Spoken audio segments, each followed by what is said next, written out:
Okay, so guess today is updates day because in my last video I updated, unfortunately, that the Texas Supreme Court has stayed a woman's abortion desperately needs it. Well, now in this video I have some, well, I wouldn't say good news, but definitely not bad news. The Penn president has resigned.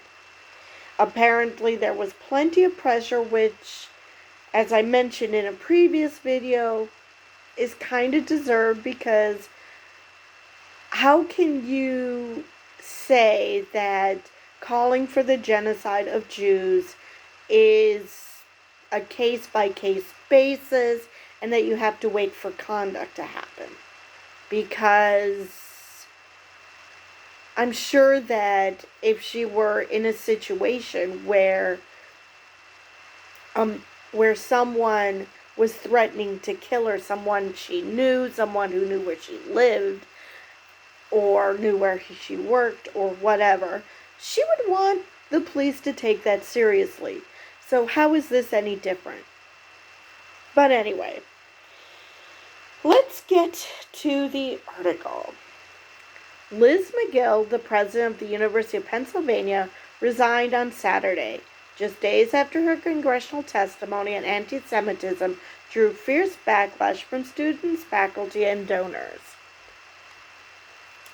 Scott Bach, the chair of the university's Board of Trustees, announced the decision in a letter to the school community. Bach also submitted his resignation, and Julie Platt, the vice chair of the Board of Trustees, was named interim chair by the board's executive committee. It has been my privilege to serve as president of this remarkable institution. It has been an honor to work with our faculty, I know how to read, students, staff, alumni, and community members to advance Penn's vital missions, McGill said in a statement according to Bach's letter. Bach submitted his own resignation letter, writing, "While I was asked to remain in that role for the remainder of my term in order to help with the presidential transition, I concluded that, for me, now was the right time to depart." Which, I get that. I mean, transitions are usually a good time to, let's face it, the president's going to want who they want in certain roles. So I can see that. I mean, we don't know how long its term was going to last. So it might not be that big of a deal anyway. Bach added that he stands with McGill, who he described as a good person and not the slightest bit anti-Semitic.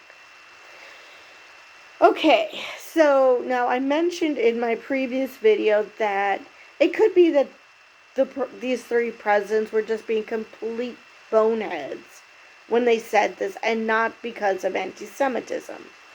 But, I don't know, maybe it's because Trump did this, "Oh, I'm the least racist person you'll ever meet," or whatever. Whenever people say not the slightest bit anti-Semitic, a red flag goes up for me.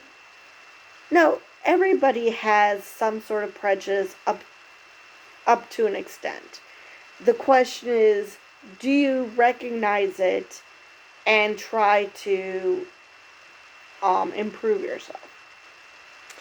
And so yeah, we all had prejudices. So when someone says, now granted, he's saying it about her, so that makes it a bit more okay. But yeah, that doesn't sit well with me. But like I said, it's possible she's just a bonehead rather than the fact that she's actually anti-Semitic. Overprepared and over-lawyered, given the hostile forum and high stakes, she provided a legalistic answer to a moral question, and that was wrong. It made for a dreadful 30-second soundbite in what was more than 5 hours of testimony, Bach wrote.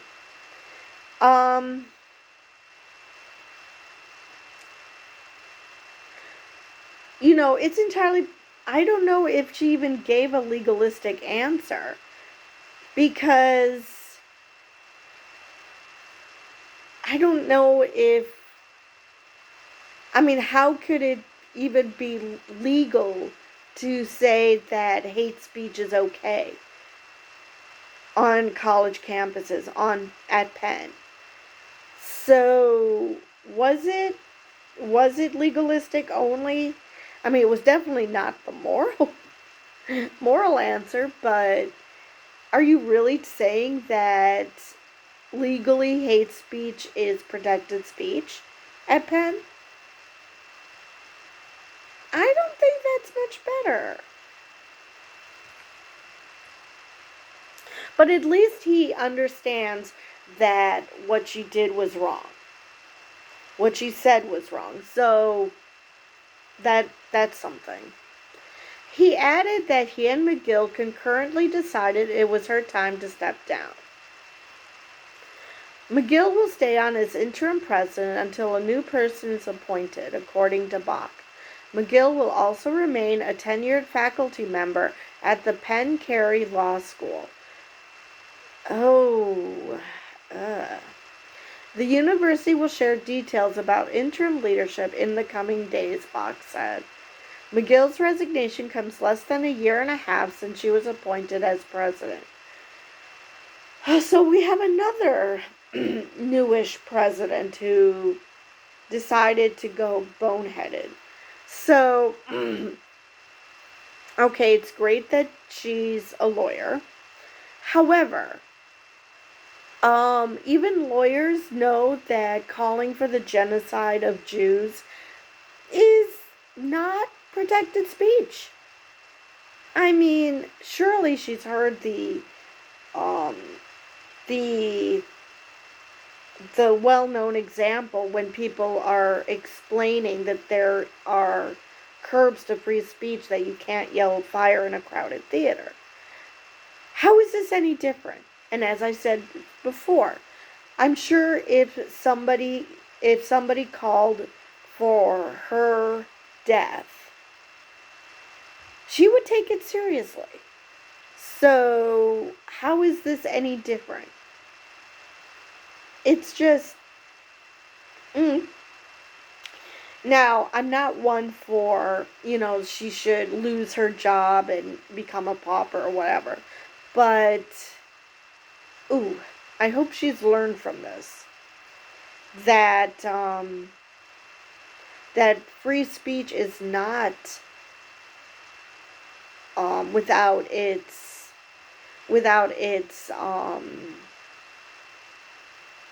what's the word? Without its boundaries. Because, again, hate speech is not free speech.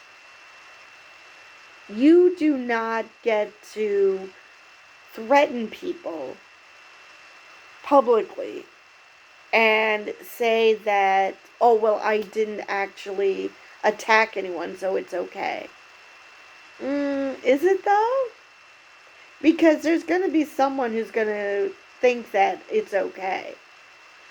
And just because they may have mental issues, that does not make it a shield for you. So anyway, that is the end of that article. So with that, I will see you guys in the next video.